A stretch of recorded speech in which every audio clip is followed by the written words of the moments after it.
I hate to admit this, but secretly, I used to get excited whenever I saw one of my close friends come back to prison.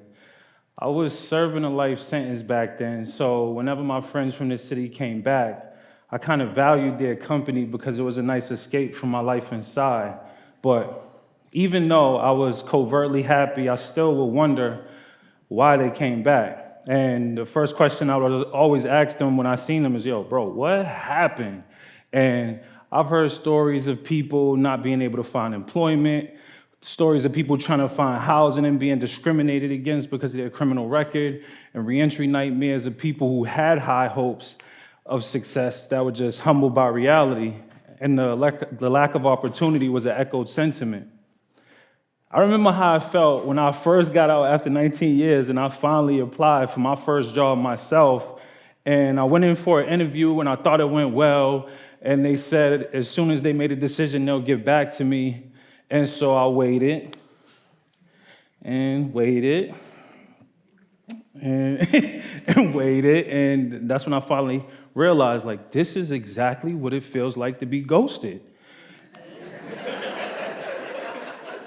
And I had a strong feeling that they didn't hire me because of my criminal background, and I guess that's understandable. But what people have to realize and understand is that there's this sense of hopelessness that comes with this realization.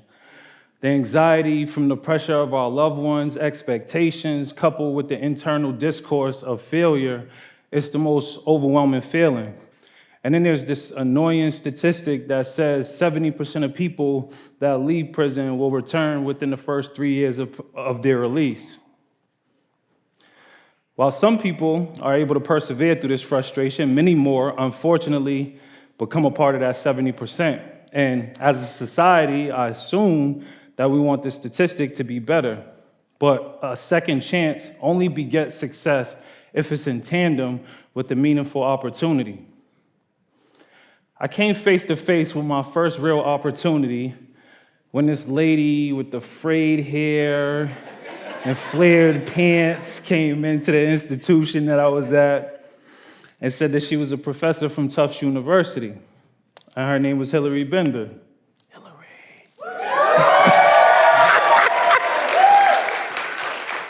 She brought a program to the medium security prison that I was at, and it was called a lecture series. And the lecture series was pretty much when a bunch of different professors from Tufts came in and they gave lectures about whatever fields that they specialized in.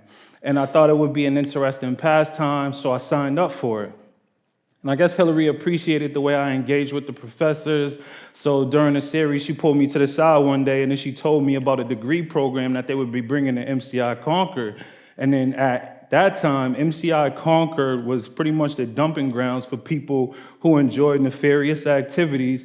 And to be honest, at that time, I was one of those people. Hillary told me about Tufts had a partnership with Bunker Hill Community College, and the idea was for a person like me to leave with an associate's degree in liberal arts from Bunker Hill and a bachelor's degree in civic studies from Tufts. And all of this sounded good in theory, but it was hard for me to believe that any of this was possible because MCI Concord was like the place where upward mobility and rehabilitation had died. Reluctantly, I signed up for the program, and it ended up becoming a success. Yeah.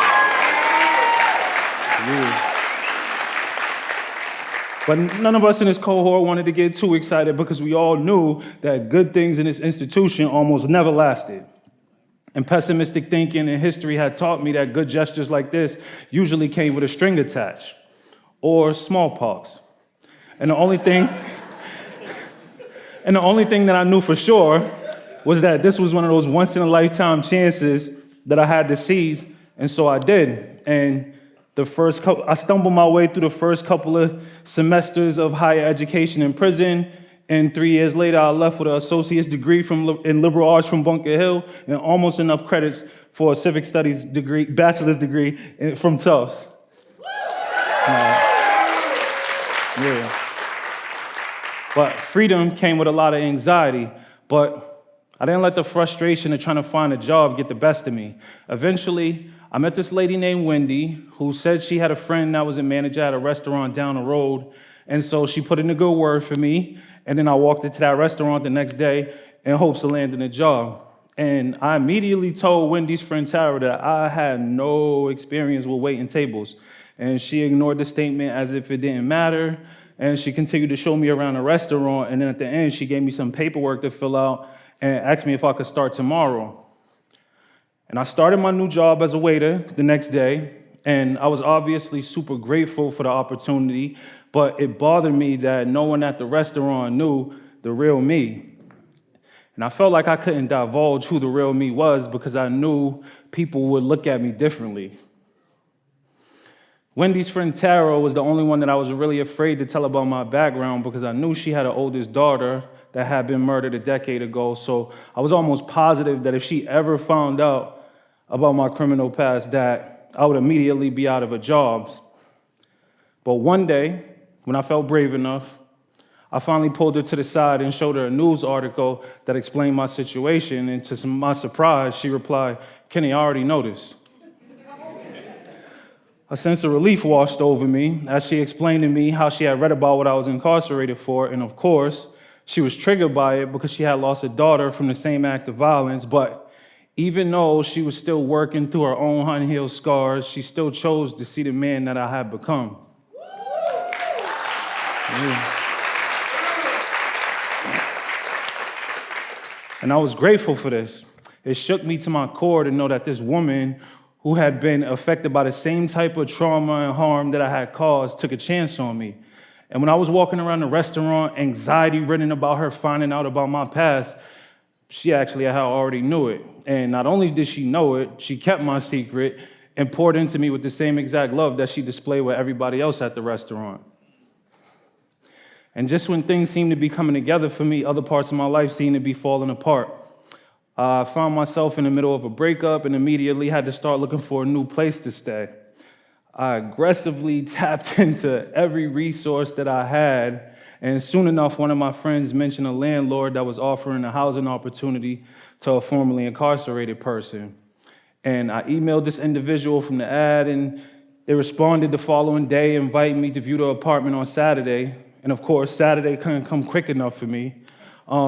The apartment was beyond my expectation, and it was perfect for a person like me who had never lived on their own before.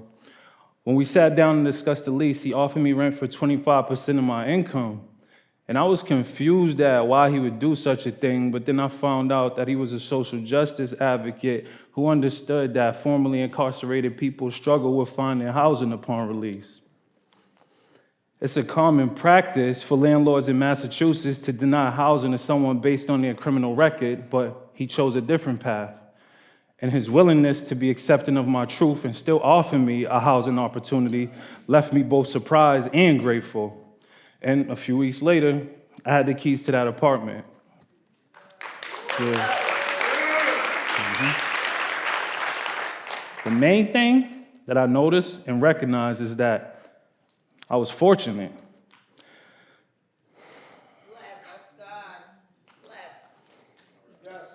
How do people like me who are formerly incarcerated reconcile with the communities that they've harmed if they're met with every barrier imaginable upon re-entry? Society expects us to pay back our debt by becoming law-abiding citizens that contribute to the collective good, but it's a process that requires communities willing to advocate for fair chance. I had no idea that Hillary, Tara, Wendy, and my landlord would become a part of my new community that I had built. These were all random people who just decided to invest in me because they believed in me. But what they all had in common was that they shared a collective understanding about the value of the opportunity that they were giving me. And each time these opportunities were presented to me, I felt like Charlie from Willy Wonka in the chocolate factory, unwrapping my chocolate bar with the golden ticket inside. But for people like me who are formerly incarcerated, a fair opportunity should never be by chance or luck. Scratch that. A fair opportunity for anybody should never be by chance or luck. And as a community, no matter what your socioeconomic status, your politics, or race, we have the power to collectively create similar opportunities. And if not collectively, then individually in small ways, like Wendy and Tara offering me employment, or my landlord offered me housing when I was in desperate need of it.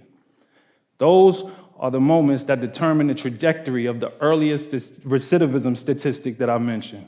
So we, both as a community and as individual agents, have the choice to contribute to the former or the latter.